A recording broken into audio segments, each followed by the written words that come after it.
दुनिया भर से लाखों देखने और सुनने वालों को शहीद अरशद शरीफ का सलाम।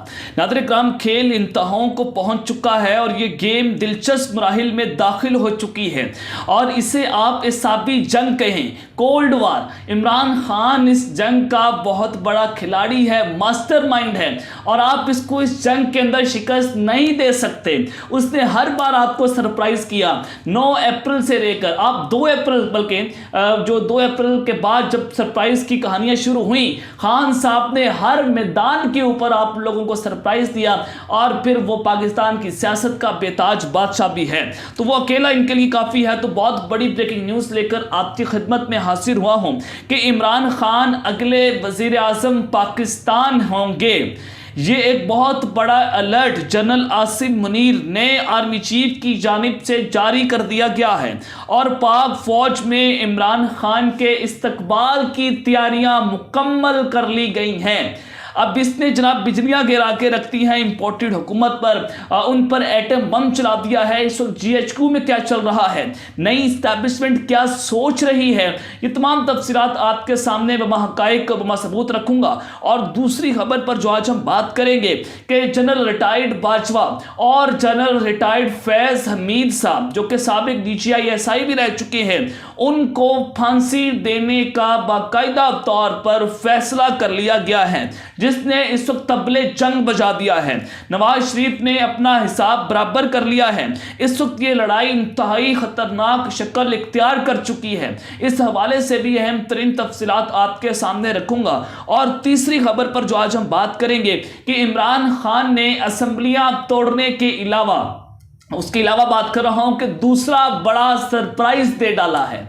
ये एक रेड कार्ड फेंक के इमरान खान ने दूसरा कार्ड फेंका है और इंपोर्टेड हुकूमत को लेने के देने पड़ चुके हैं और बल्कि इंपोर्टेड हुकूमत का तो जिनासा निकल चुका है। चाहे नवाज शरीफ आ जाए, चाहे कोई भी आ जाए, इमरान खान ने रंदा फेर दिया है। ये तमाम तफसीलात आपके सामने रखूंगा, लेकिन अगर आपने चैनल को सब्सक्राइब नहीं किया, चैनल को लाजमी सब्सक्राइब कर लें, बेल आइकन को दबा दें। आने वाली तमाम तरह अपडेट्स आपकी खिदमत में बर वक्त पेश होती रहें।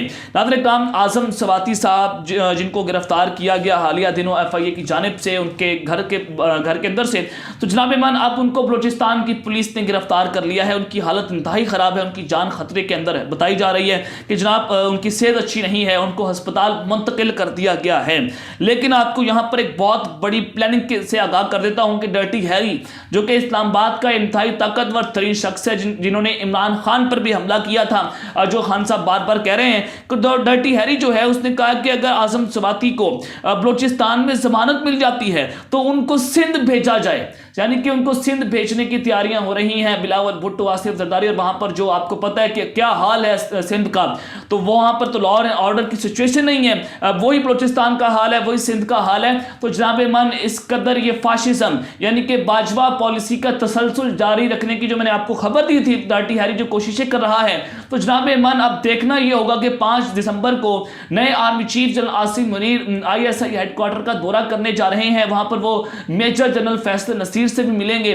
तो अब वो क्या वो उनसे सवालात पूछेंगे जो इंसानी हुकूक के खिलाफ संगीन वर्जियां हुई हैं, उनसे कौन सी मीटिंग्स होंगी, ये सब वहां पर भी खलबलियां मची हुई हैं। वो सब कुछ आइंदा आने वाले दिनों में आपके सामने रख दूंगा। लेकिन इमरान खान साहब ने एक खत लिखा है शहीद अरशद शरीफ के हवाले से। इमरान खान ने सीनियर सहाफी शहीद अरशद शरीफ के कत्ल के हवाले से चीफ जस्टिस ऑफ पाकिस्तान को खत लिख दिया है और इस खत में इमरान खान ने अरशद शरीफ की फैमिली को इंसाफ की फरहमी के लिए आज़ादाना जुडिशल कमीशन के जरिए वाक़े की तहकीकात का मुतालबा कर दिया है।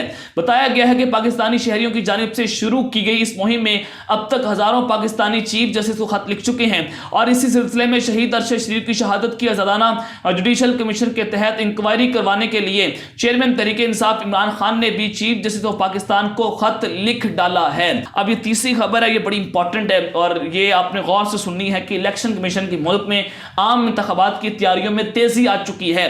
Chief election commissioner Sikandar Sultan Raja ने तैयारियों का जायजा लेने के लिए हफ्तावार इजलास बुलाने का फैसला कर लिया है और इस सिलसिले का पहला अहम इजलास मंगल को तलब कर लिया गया है, जो कि chief election commissioner Sikandar Sultan Raja की इंतखाबी तैयारियों से मुतल्लिक जो है वो अहम ब्रीफिंग देंगे। ये बड़ा इंपॉर्टेंट है, यानी कि इलेक्शन कमीशन ऑफ पाकिस्तान हर तरह से तैयारियां मुकम्मल कर चुका है, यानी कि इनको ग्रीन सिग्नल मिल रहा है कि जनाब पाकिस्तान जो है वो इलेक्शन की जानिब बढ़ रहा है। इधर आपके सामने आगे चलकर बहुत सारी चीजें रखूंगा। और ये चौथी खबर है, बड़ी इंपॉर्टेंट है। इसमें ये कहा गया है असद कैसर की जानिब से कि साबिक आर्मी चीफ की मुद्दत मुलाजिमत में तोसी पर हम सब पेशेमान हैं और जनरल रिटायर्ड कमर जावेद बाजवा की मुलाजिमत तोसी जिस वजह से भी करनी पड़ी, ये एक बहुत बड़ी गलती थी। यानी कि पाकिस्तान तहरीक इंसाफ ये अपनी बहुत बड़ी गलती मान रही है कि हमने ये सब ने पार्लियामेंट ने मिलकर ये उनको एक्सटेंशन दी थी, तो पूरी पार्लियामेंट ने ये एक बहुत बड़ा गुनाह किया था, इस शख्स को जो है वो एक्सटेंशन दी और एक्सटेंशन देकर जो इसने पूरे मुल्क का सत्यानाश करके रख दिया था, उससे आज पूरा पाकिस्तान जो है वो जनाब सफर कर रहा है। तो जो प्लानिंग की गई है हुकूमत की जानिब से भी, जो आजम सवाती के साथ हो रहा है बलोचिस्तान, उनको भेजा गया और अब शहबाज गिल को भी बलोचिस्तान में की तरफ से गिरफ्तार करने की कोशिशें हो रही हैं, उनके खिलाफ बलोचिस्तान के अंदर एफआईआर दर्ज हो चुकी है। तो ये हुकूमत और इस्टेब्लिशमेंट को, नई इस्टेब्लिशमेंट को आपस में लड़वाने की कोशिशें हो रही हैं इंपोर्टेड हुकूमत की जानिब से। तो हुकूमत ये खूनी खेल खेल रही है कि अगर हम ये इस तरह की गिरफ्तारियां करेंगे कि दारों पर नजेबा इन्होंने जुबान इस्तेमाल की है तो हमने इस वजह से गिरफ्तार कर लिया है, और इमरान खान ये हवा देंगे कौम के अंदर, देखेंगे इसको तो इस्टेब्लिशमेंट ने पकड़ लिया है, इसको तो फौज ने करवाया है, और इमरान खान फौज के खिलाफ जो है वो धुआंधार तकारीर करना शुरू कर देंगे। तो इमरान खान साहब ने बड़ी समझदारी का मुजाहरा किया है। इमरान खान ने अपनी पार्टी रहनुमाओं को नई इस्टेब्लिशमेंट के हर फर्द के खिलाफ जो है वो बयानबाजी करने से रोक दिया है, क्योंकि उनको पता है कि हुकूमत जो है वो खूनी मंसूबे बनाकर बैठी हुई है। तो सबसे पहली खबर कि इमरान खान ने असेंबलियां तहलील करने के अलावा जो दूसरा सरप्राइज दिया है, जिसके बाद जो है वो सबके कान लाल हो चुके हैं, वो आपके सामने रखता हूं। ये खबर आप स्क्रीन के ऊपर भी देख सकते हैं कि हमने फैसला कर लिया है, अब वफाकी हुकूमत अपना फैसला कर ले। उम्मीद है इदारे अब गैर जानिबदार होंगे और आइन के मुताबिक चलेंगे। आज फवाद चौधरी साहब ने मीडिया से गुफ्तगू की है, उन्होंने कहा है कि जनाब अवाम के सामने सर तस्लीम हम नहीं करेंगे जब तक आप फैसले बंद कमरों से बाहर नहीं निकलेंगे और पाकिस्तान आगे नहीं जा सकता। पीटीआई में एक फॉरवर्ड ब्लॉक बना था सिंध हाउस में, उसकी हालत आप देख लें। नवाज शरीफ और जरदारी मुल्क लूट कर भाग जाते हैं, इलेक्शन का नाम सुनकर इनको गशी के दौरे पड़ना शुरू हो जाते हैं। उन्होंने कहा है कि हमने फैसला कर लिया है कि पंजाब और खैबर पख्तूनख्वा असेंबली को तहलील करना है और हर सूरत करना है, ना गवर्नर रूल लग सकता है और ना ही इलेक्शन रोकने के लिए असेंबलियों में कोई कदगन आ सकती है। और इमरान खान साहब ने हर सूरत यानी कि बाकायदा तौर पर यह फैसला हो चुका है, अटल फैसला है। आज भी इमरान खान ने केपीके की जो पार्लियामानी लीडर्स हैं उनसे खिताब किया और उन्होंने कहा कि मैं फैसला कर बैठा हूं कि मैं पंजाब और केपीके की असेंबलियां तहलील करने जा रहा हूं, अब इससे पीछे नहीं हटा जाएगा। अब यहां पर जनाब मन, अब अगर ये आपने देखना है कि फायदा इमरान खान साहब को हर तरह से हो रहा है। अब ये इमरान खान साहब जो है वो यहां पर असेंबलियां तहलील करते हैं, जो 60 दिनों के अंदर इलेक्शन होगा तो ये 66% पाकिस्तान में इलेक्शन हो जाएगा, यानी कि 2/3 अक्सरियत। और इमरान खान यहां पर आंखें बंद करके इलेक्शन कैंपेन ना भी करें खान साहब, इमरान खान जीतते हुए नजर आ रहे हैं। पंजाब के अंदर भी वापस आएंगे, केपीके में दोबारा वापस आएंगे। तो ये दो सूबों में जब उनकी हुकूमत होगी, जब वफाक के अंदर इलेक्शन होगा तो खान साहब वफाक में भी जीत जाएंगे और फिर वो सिंध का रुख भी करेंगे, सिंध भी इनके हाथ से जाता हुआ नजर आ रहा है। तो इमरान खान एक कौमी हुकूमत बनाने की पोजीशन में आ चुका है और अगर ये इलेक्शन नहीं करवाते फिर इनके लिए मुसीबत खड़ी हो चुकी है। तो अब इमरान खान असेंबलियां तोड़ने के साथ साथ एहतजाजी तहरीक जो है वो भी शुरू करने जा रहे हैं, यानी कि अवामी राब्ता मुहिम। वो इसका तसलसल नहीं तोड़ना चाहते, वो इसका मोमेंटम नहीं तोड़ना चाहते और अब वो मजीद इनके काले करतूत जो है वो कौम के सामने एक्सपोज करेंगे। अब ये सारी सिचुएशन है और आपने यहाँ पर हमेशा गौर करना है कि अब इमरान खान प्रो इस्टेब्लिशमेंट यानी कि जानिब बढ़ेंगे। मैं आपको एक रियलिटी बता रहा हूँ, बहुत सारे लोग इस पर मुझे गालियां भी देंगे, लेकिन आपको रियलिटी बता रहा हूँ कि अगर ये प्रो इस्टेब्लिशमेंट यानी कि जानिब बढ़ के तो समझ लीजिएगा कि खान साहब अगले वज़ीर-ए-आज़म हैं और उधर से एंटी इस्टेब्लिशमेंट बयानिया तब बनेगा जब उनकी और इस्टेब्लिशमेंट की गेट नंबर 4 की लड़ाई होगी और वो अब बनाने जा रहे हैं एंटी इस्टेब्लिशमेंट बयानिया। तो जनरल फैज हमीद और जनरल बाजवा, इनको फांसी देने का असूली फैसला जिसने तबले जंग बजा दिया है और नवाज शरीफ ने अपना हिसाब बराबर कर लिया है। पिछली वीडियो में मैंने आपको एक चीज बताई थी कि अब इनके पास बयानिया इन्होंने बनाना है तो जनरल बाजवा का नाम लिया जाएगा, उनको कैंपेन के अंदर इस्तेमाल किया जाएगा। जब नवाज शरीफ वतन वापस आएंगे तो ग्राउंड एक सेट किया जाएगा और एक तो ये कि जनाब वो दोस्त मालिक से राब्ते हो रहे हैं। अभी तो जनरल बाजवा की अंदरूने पाकिस्तान यानी कि अंदरूने मुल्क ही जो जायदादों का इंकशाफ हुआ है और और बेल्जियम के अलावा जितने भी पाकिस्तान से बाहर उनकी ऑफशोर कंपनीज, उनके फ्लैट, उनके घर, अरबों खरबों की जो जायदादें हैं अभी वो सामने आने वाली हैं और उससे हाइप दी जाएगी, उससे जनाब ये बयानियां बनाएंगे, एंटी एस्टेब्लिशमेंट बयानियां, और उसको बेचकर ये अवाम के अंदर अपना वोट बैंक बढ़ाएंगे।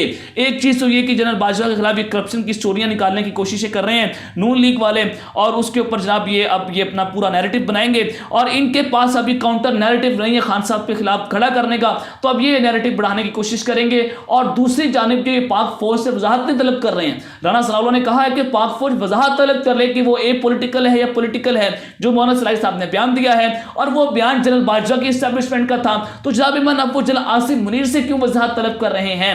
यानी कि एस्टैब्लिशमेंट ने उनके सर से हाथ उठा लिया है, तो अब ये जनाब एस्टैब्लिशमेंट को भी प्रेशराइज करने की कोशिश कर रहे हैं। तो नवाज शरीफ वतन वापस आने पर जनरल बाजवा और जनरल फैज हमीद के खिलाफ ये कैंपेन पूरी करेंगे और समान न्यूज के ऊपर भी जनरल फैज के खिलाफ भरपूर तरीके से कैंपेन हो रही है और उसको इमरान खान के साथ जोड़ा जा रहा है। इमरान खान के साथ तस्वीर लगाकर पूरा नेटवर्क बनाया जा रहा है कि जनाब इन्होंने ये किया, इन्होंने वो किया, और जनरल फैज हमीद के ऊपर जो इल्जामात लगाए जाते थे कि खान साहब का कोच है, उसको इस्तेमाल करके और जनरल बाजवा की करप्शन और उनकी सारी स्टोरीज को निकाल के, तो जनाब मन अब ये उनके ऊपर आर्टिकल 6 लगवाने की कोशिशें करेंगे, जिस तरह से जनरल परवेज मुशर्रफ के साथ हुआ और जो इनका कमबैक था परवेज मुशर्रफ के दौर में, अब वही करने की दोबारा कोशिश करेंगे और मुल्क के अगले वज़ीर आज़म बनना चाहते हैं।